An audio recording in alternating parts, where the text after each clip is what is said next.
In this video, I'm going to show you how to change the Canva website URL.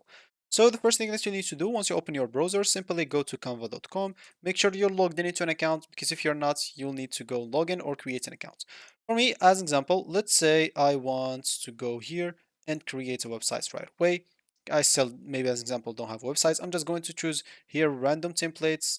Why not? Let's just choose this, apply this as example, and yeah. So now I'm just going to go here and click on websites publish and resize for mobile as well, include navigation menu, everything.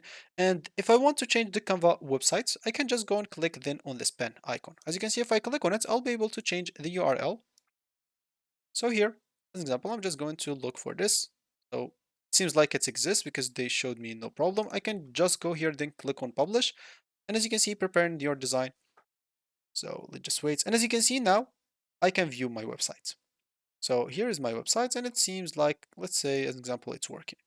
So now I'll just go back here. So I'm just going to click on edit design. I want to edit something. Maybe as an example, I want to remove this or something like this, or I want to remove this exactly. I don't know. I'm just going to click on a group and then select this one as example, remove it, just keep it right there. And now I want to go and publish this again or change the URL. So I can go here to publish again and simply change the URL however I want. I'm just going to add the X, click on republish, and it's be republished again. And as you can see, we change the Canva website's URL, even if it's already published. I can just go here and as you can see, it will find another X added. So the website's URL is changed. So that should be it for me in this video. Thank you for watching and goodbye.